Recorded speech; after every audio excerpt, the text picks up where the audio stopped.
Good evening. I'm Katie Spicer with Good Hope Middle School and Cullman Today. Tonight I will be reading Horton Hears a Who by Dr. Seuss.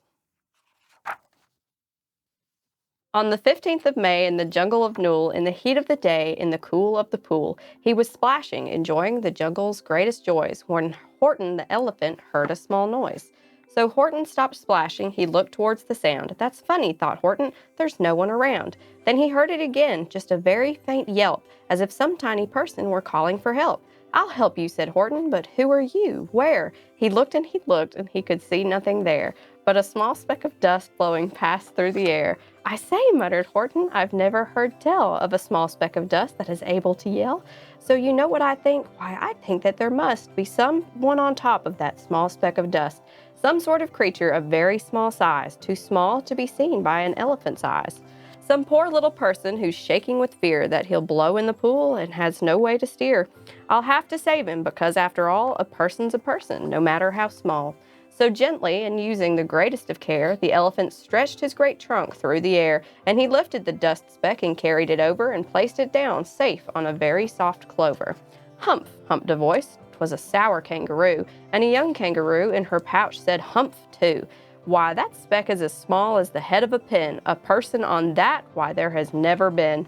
Believe me, said Horton, I tell you sincerely. My ears are quite keen, and I heard him quite clearly. I know there's a person down there, and what's more, quite likely there's two, even three, even four. Quite likely, a family for all that we know, a family with children just starting to grow. So please, said Horton, as a favor to me, try not to disturb them, just please let them be. I think you're a fool, laughed the sour kangaroo, and the young kangaroo in her pouch said, me too. You're the biggest blame fool in the jungle of Nool, and the kangaroos plunged into the cool of the pool. What a terrible splashing, the elephant frowned. I can't let my very small persons get drowned. I've got to protect them. I'm bigger than they. So he plucked up the clover and hustled away.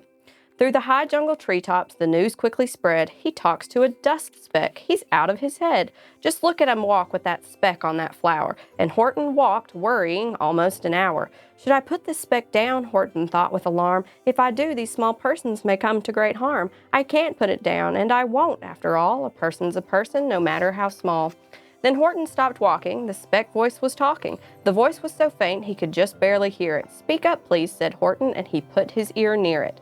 My friend, came the voice, you're a very fine friend. You've helped all of us folks on this dust speck to no end. You've saved all our houses, our ceilings and floors. You've saved all our churches and grocery stores. You mean? Horton gasped. You have buildings there too? Oh yes, piped the voice, we most certainly do.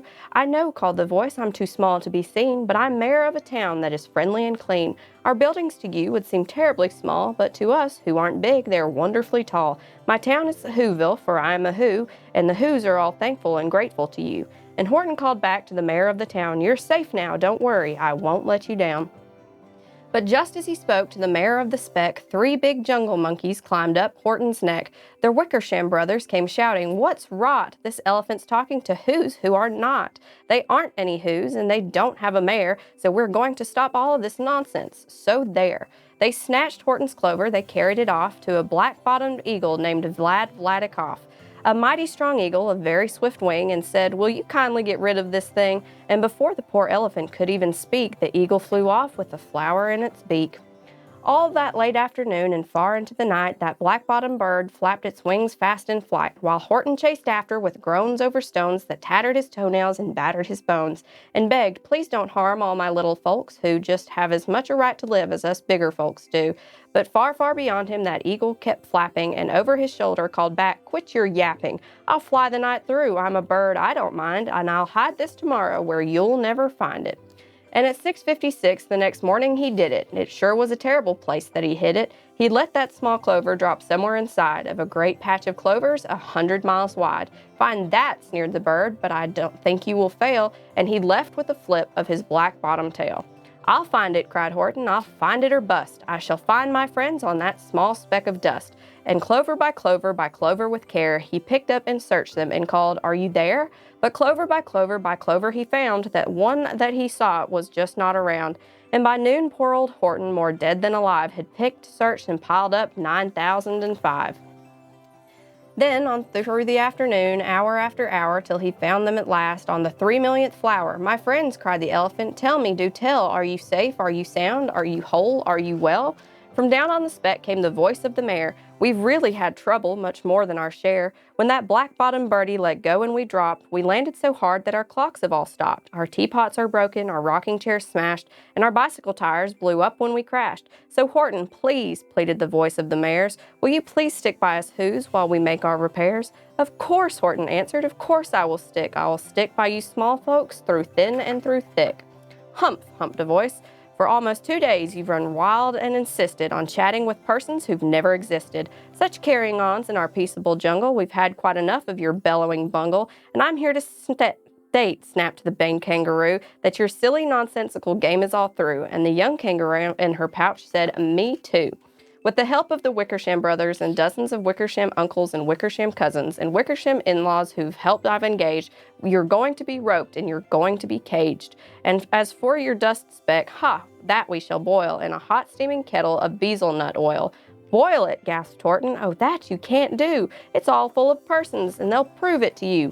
Mr. Mayor," Horton called. "Mr. Mayor, you've got to prove now that you really are there. So call a big meeting, get everyone out, make every who holler, make every who shout, make every who scream. If you don't, every who is going to end up in a bezel nut stew."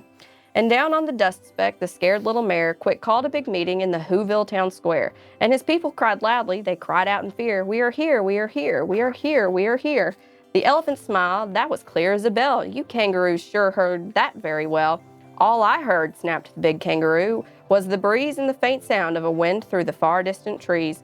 I heard no small voices, and you didn't either." And the young kangaroo in her pouch said, "Me neither." "Grab him," they shouted, "and cage the big dope. Lasso his stomach with 10 miles of rope. Tie the knots tight so he'll never shake loose, then dunk that dumb speck in the bezel nut juice." Horton fought back with great vigor and vim, but the Wickersham gang was too many for him. They beat him, they mauled him, they started to haul him into his cage, but he managed to call to the mayor, "Don't give up, I believe in you all. A person's a person, no matter how small. And you very small persons will not have to die if you make yourselves heard, so come on now, and try." The mayor grabbed a tom-tom, he started to smack it, and all over Whoville they whooped up a racket. They rattled tin kettles, they beat on brass pans, on garbage pails tops, and old cranberry cans. They blew on bazookas and blasted great toots, on clarinets, oompas, and boompas, and flutes.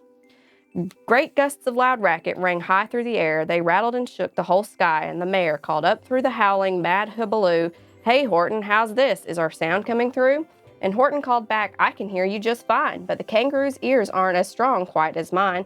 They don't hear a thing. Are you sure all your boys are doing their best and making all the noise? Are you very sure every who down in Whoville is working? Quick, look through your town. Is anyone shirking?"